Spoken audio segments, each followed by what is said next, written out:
bago po iyan, tayo muna po ay makakarinig ng isa pang video greeting all the way from the Philippines.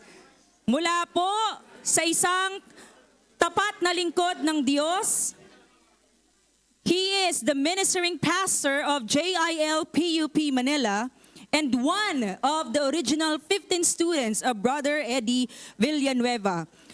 Let's praise God for the life of Reverend Pastor Dino Tobias. Praise God. Magandang araw, JIL Qatar, and happy anniversary. 23 years. Very fruitful and meaningful ang 23 years na yon. At ako'y natutuwa na patuloy niyong tinatahak ang journey na inilatag sa inyo ng ating Panginoon. At ngayong anniversary nyo, nais ko lang ipaalala, paano ba magpapatuloy na maging meaningful and fulfilling ang inyong journey? How will you make your journey fulfilling and meaningful? Ang una, be faithful, sapagkat yung katapatan ay nagbubunga ng marami. And ang aking lang karagdagang pakiusap, be faithful even in little things. Ang sabi ng 1 Corinthians 4 verse 2, furthermore, it is essential for those entrusted with responsibility to be found faithful in their commitment.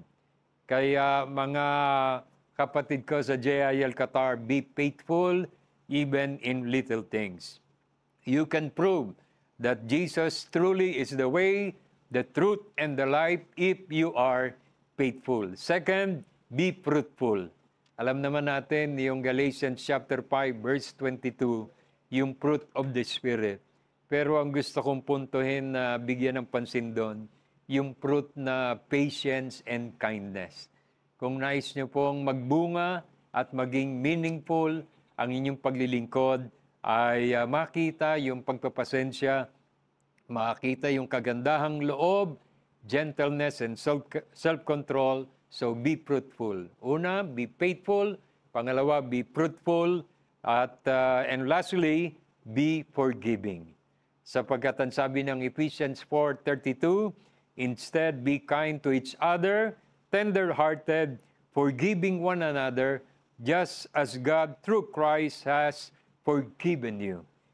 Napakahalaga po na dumadating talaga sa punto na para sa ikaayos ng ating ministry, may maliliit na bagay po tayong nakakaligtaan na pwede namang palampasin, be forgiving.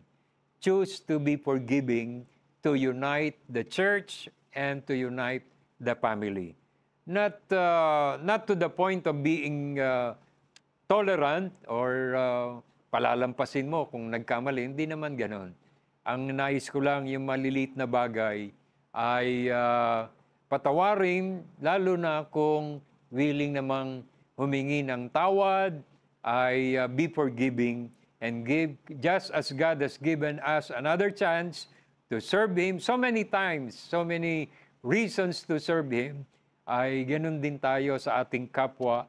At as long as we can see their sincerity and let us accept people back into the Lord, into the service of the Lord, at mangyayari ito kapag tayo ay faithful, fruitful, and forgiving. Again, happy anniversary and God bless you more and more, JIL Qatar.